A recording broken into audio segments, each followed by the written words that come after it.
Hi, I'm Leanne Ely. I'm a nutritionist, a New York Times best-selling author, and some people even say I'm a life coach. I started the Daily Dish Show to share my story, my truth, and my journey to vibrancy, and to inspire others to do the same. Because it's all about grit, perseverance, and finding a way despite the odds.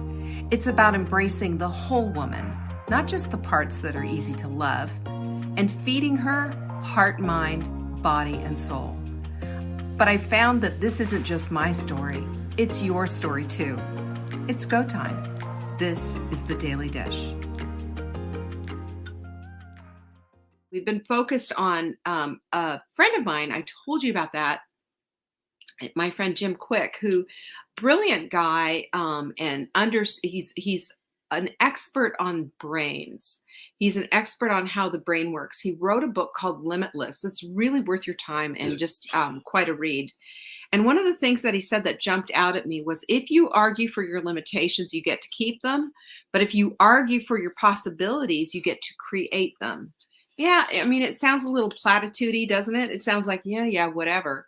But, you know, it also goes along with focus and just exactly what George Lucas is saying, that your focus determines your reality. That's what that whole thing is about.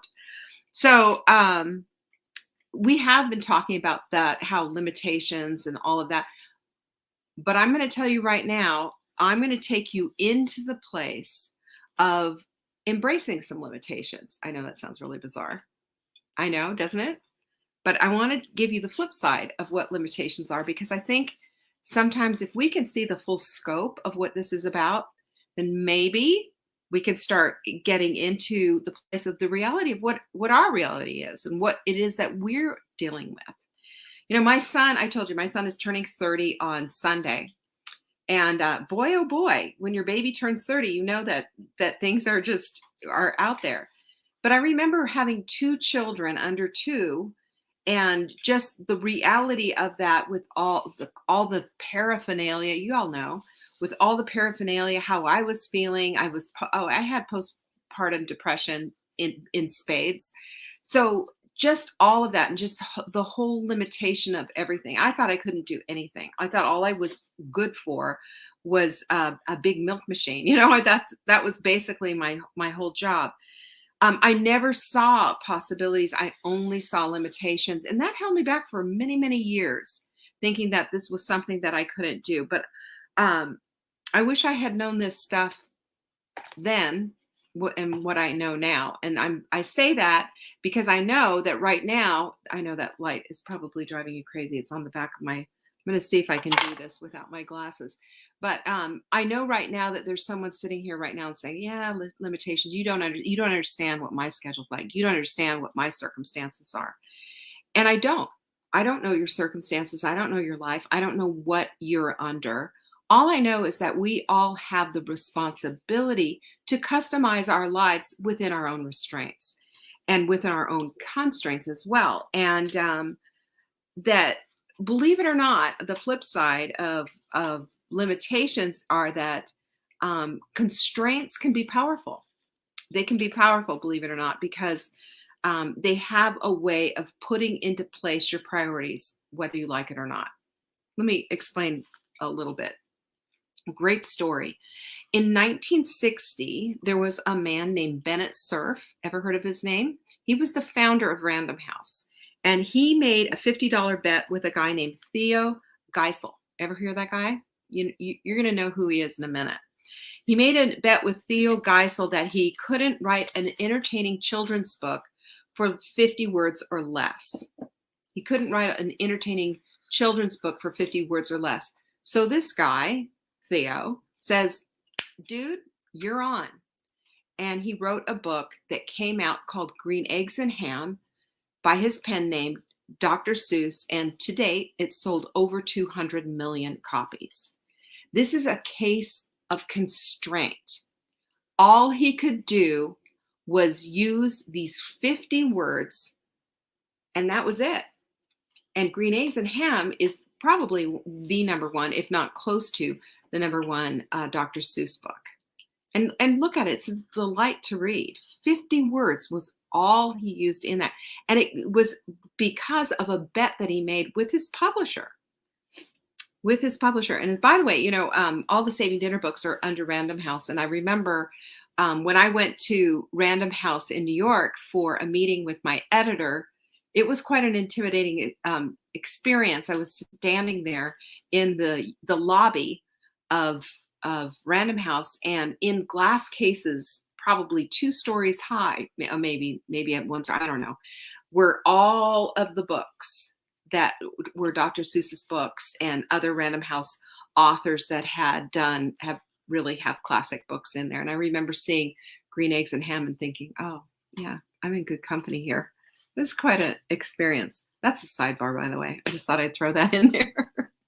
Isn't that such a neat story, though, that 50 words or less, a $50 bet, and here we are, like one of the #1 children's books in all the world, beloved by millions and millions of people.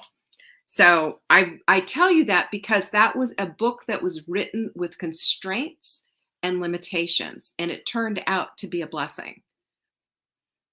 Maybe you only have 50 words to do with your life. Maybe you only have 50 words that you can use.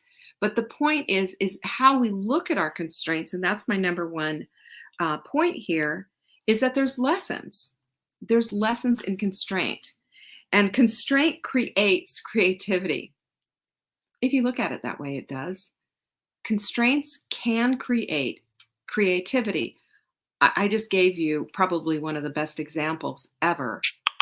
This is what made it happen for Dr. Seuss. Dr. Seuss's book basically paved the way for amazing children's books of a completely different genre too. And another one that I can think of is, you probably don't remember unless you were in Charlotte, do you remember Muggsy Bogues back in the 90s? He was a Charlotte Hornet. He's a short guy. He's 5'3" in the NBA. Yeah, you heard me. 5'3" in the NBA. He's no longer playing, of course. I mean, he's in his late 50s. But the point being that, what was it? What was it that got him into the NBA? It wasn't his dunking ability, was it? 5'3" guy isn't going to be a good dunker. It was in his assists and in his steals. He used his limitation and constraint as an advantage. Isn't that awesome?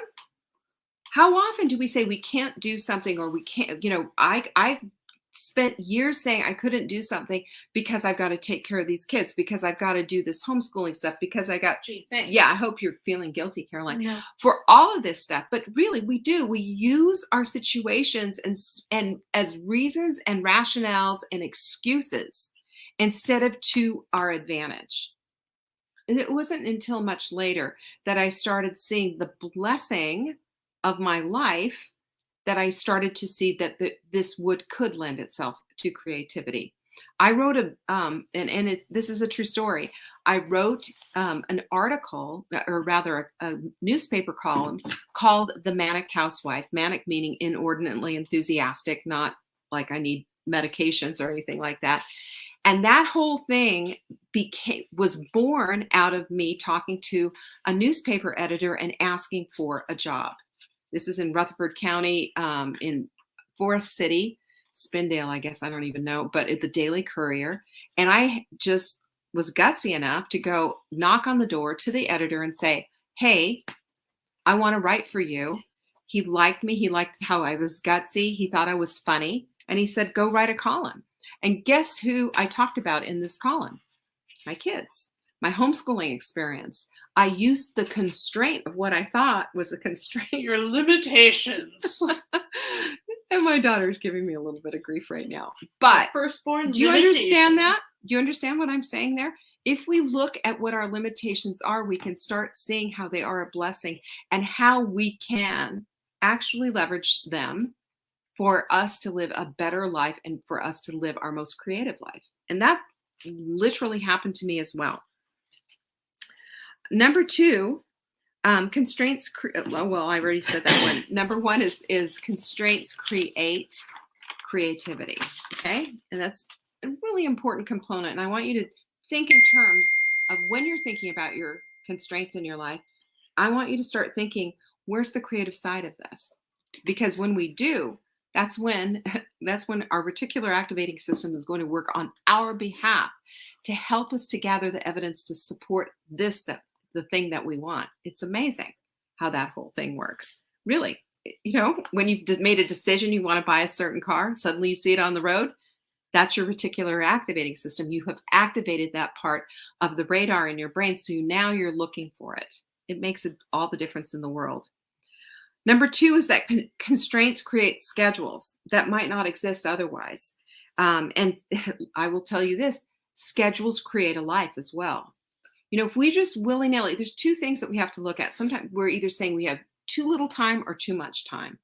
I've seen this before in my coaching clients that recently retired. I don't know what to do with all this time. And before I know it, all this time has slipped away. And then I've also coached clients who've had no time whatsoever. And they're trying to figure out how this whole thing works. But you know what I say to that? With everyone, we all have a Goldilocks zone of just right, just enough wiggle room, just enough whatever. And it's our jobs to figure it out because, we can find pockets of time anywhere. Yesterday was my day of like 5-minute workouts. I had 10-minute workout here and a 10-minute workout there, 5 minutes here. And then I go outside and bounce on the rebounder because I know that if I don't get any kind of physical activity and I'm really going to feel like a slug. And there's, a lot of stuff. We had a lot of stuff going on these last few days and trying to get ready for it. There's a lot of stress and a lot of pressure. But I'll tell you what, you can work it out and figure it out when you look for those pockets of time and figure out your own Goldilocks zone because yours isn't mine and mine isn't yours, right? That's how this whole thing works. Number 3 is to stop the complaints and use some restraints instead. Because I believe that we spend more time complaining and focused on what it is that we can't do. And that's what we're going to get more of. Because if we decide that if we are airing our dirty laundry out like that, our brain's not hearing that. Our brain doesn't, our brain doesn't understand negative. Our brain only understands the positive. So if you say, I don't have time, your brain is saying you have time for whatever it is that you don't. In other words, I don't have time gets translated to, then let's waste time. So it's really an important thing that we start thinking in terms of what it is that we want and start translating that to our brains. And by the way, I'm drinking, you're probably wondering, KeVita. This is the only one that I recommend. It's a sparkling probiotic drink, the lemon cayenne. And it's really tasty. It makes you feel good. Your limitation bought that for you. My limitation did. My firstborn limitation bought me that. So if we take that constraints and start looking at it and stop complaining about our lack of time and instead start looking for the time, it will show up. We'll figure it out. I promise you, it will. You will figure it out. So instead of saying I don't have time, just say I don't have time yet. Remember that was from earlier this week. We add the yets. If we add yet, I don't have time yet, then that opens the door to possibilities and gives us permission to start looking for where can I put this? How can I add this in? Where is this going to make some sense? It was like yesterday I was thinking, I don't have time to work out. And then I said, well, I don't have time to work out yet, but I can do 10 minutes of this. I can do 5 minutes of this. And this morning when I was so crunched for time and what have you, I said, you know what? I'm going to use this as a rest day. And that's okay too. I just don't want to have too many rest days in between is the point. And that's why I would give a big solid vote, if you will, for maybe keeping a track of all of that to see, how many rest days you're putting in there. Number 4 is assess your mess, because I will tell you, what do you have? You don't know what you have until you assess it. You don't know what you're really up against, except the fact that you're spending a whole heck of a lot of time complaining. I don't have time.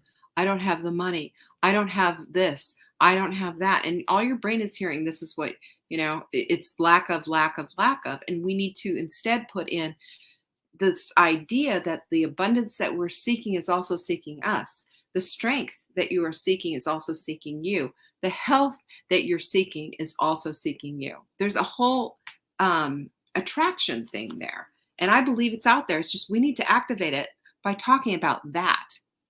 Instead of activating the negative, let's activate the positive. So assessing our mess is oftentimes we just don't know. We don't know because we haven't really looked at what our day is like. We just see our time frittering away. But what if you took a time block sheet and you looked and you just tracked your day for a day and you had it all on paper, and then you recognize and say, oh my gosh, I'm spending, 2 hours on TikTok watching videos, and watch mine on TikTok, by the way. Yeah, I'm just, you know how it is. But we just need to know, where is our time really going? What is the truth about our day and our schedule and all of that? Assessing your mess. What do you have? That's the thing that we need to be looking at, because the creativity of where your time is going and the reality of where your time is going is all dependent on how you're looking at it and what the truth of it is. And if you don't know, you're just going to keep shooting at the hip like you have been and going nowhere fast. So maybe you've got 5 minutes to get in a 4-minute workout. And maybe you would have spent that just going through TikTok videos or, Instagram or something. What if you spent that on you in a productive way? When we do that, we also get a hit of dopamine for going beyond and going a little bit into the risk zone of doing something I just would rather sit down and, watch endless videos or get on Netflix or whatever. When we do something that's outside and above what we would normally do, we are bucking the trend of what we usually do and getting to the place of getting that dopamine. It just makes so much of a difference. What did you say? I can't see what you're saying. Joanne says, I have so much to do today. However, being here is very important to me, and I know I get it all done. Of course you will. I know you will. I know you will. I love that. Of course you will, Joanne. You get everything done. But, the thing is, your limitations only determine your creativity, and your creativity is only limited by what you think you can or cannot achieve. That's the truth. That's the truth. I know this with all of my heart. Every single book I've ever written, having this business for almost 21 years, it's a lot of grit went into that, not just creativity, but grit. Even when I didn't want to, even when I was scared, even when I thought it was impossible. It was all about, what can I do here? Just this one little, what can I do? And I will tell you, it demanded creativity out of me. My whole life I've spent like that. My whole life I've spent like that. But you know what? Sometimes possibilities just come disguised as limitations. They do. We think we don't have what we need. We think we don't have enough time. We think it's impossible. We think. What if we took those constraints instead and said, this is an opportunity for some creativity. This is an opportunity to grow. This is an opportunity even to encourage another person. This is an opportunity to have 5 minutes to myself to do something that's going to help me out. What if we thought in those terms instead of all the reasons why we can't? I don't know. I think it's good. James Clear says that limitations just determine the size of the canvas that we're painting on. And what we paint on that canvas is determined by the painter. That's you. And I think that's brilliant, because I don't know about you, but when I find myself saying, I can't, that is a red flag for me saying, Leanne, you're limiting yourself.